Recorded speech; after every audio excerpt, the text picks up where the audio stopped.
Με την σύνταξη ενός πρακτικού συμβιβασμού, οι δικηγόροι της ΔΕΗ και του αγρότη της Μαυροπηγής Βασίλη Χαϊτίδη περιγράφουν τις θέσεις των δύο πλευρών και συμφωνούν σε κίνηση καλής θέλησης και όχι της ρήξης. Συμφωνήσανε καταρχάς να γίνει ένα πρακτικό συμβιβασμό. Έγινε πράγματι ένας μαραθώνιος, ο οποίος είχε ως θετικό αποτέλεσμα την επίλυση τη συμβιβαστική, χωρίς να ζημιωθεί κανένα από τα μέρη. Τα σημερινά ασφαλιστικά μέτρα που κατέθεσε η ΔΕΗ κατά του αγρότη μετά τον συμβιβασμό εν ώψη και της τακτικής αγωγής να αποδεχθούν οι δύο πλευρές στο δικαστήριο που θα γίνει στις 29 Ιανουαρίου δεν έγιναν ποτέ. Το αίτημα της αποδόσεως του αγροτεμαχίου να μετατεθεί για ένα διάστημα 2 μηνών εν ώψη και της αγωγής που η ΔΕΗ έχει για την απόδοση της συνομής. Ανέλαβε η ΔΕΗ και την υποχρέωση να διευκολυνθεί ο κ. Χαϊτίδης στις όποιες απαιτήσεις του έχει, να αναγνωριστεί ως δικαιούχος των συστατικών και των μερών του αγροτεμαχίου και να διευκολυνθεί ακόμη και στην οικονομική του ενίσχυση, η οποία πώς μεταφράζεται στην καταβολή εξιδίων των χρημάτων της ΔΕΗ, διεκχωρήσεις όπως και τις απαιτήσεις που έχει ο κ. Χαϊτίδης από το Ταμείο Παρακαταθήκων. Να καταβάλει την αποζημίωση στον κύριο Χαϊτίδη αμέσως μετά την αναγνώρισή του ως δικαιούχου, με αντίστοιχη εκχώρηση του ποσού. Αυτό βεβαίως είναι μια εξαιρετική εξαίρεση και βέβαια αποκλειστική εξαίρεση.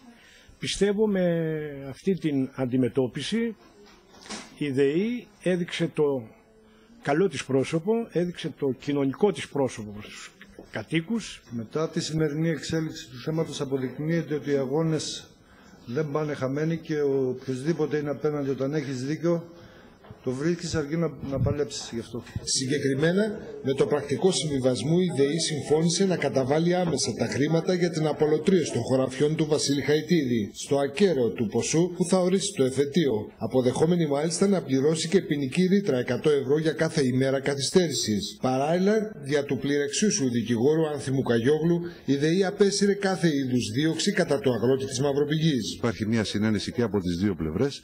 Νομίζω ότι είναι η καλύτερη λύση.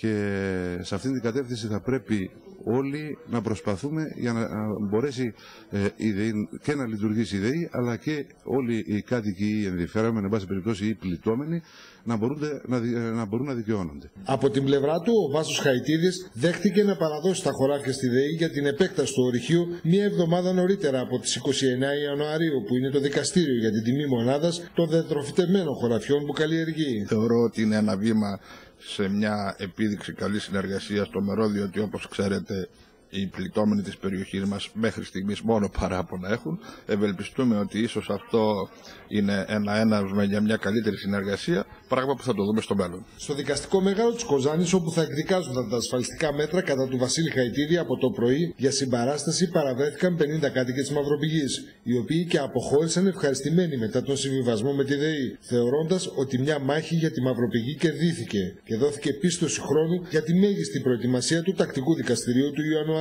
Και επιπλέον, με την κοινά αποδεκτή συμφωνία συμβιβασμού, ο αγρότης το εξής δεν θα είναι αναγκασμένος μέρα και νύχτα να φυλάει τα αγροκτήματά του στον κάμπο δίπλα στο ορυχείο.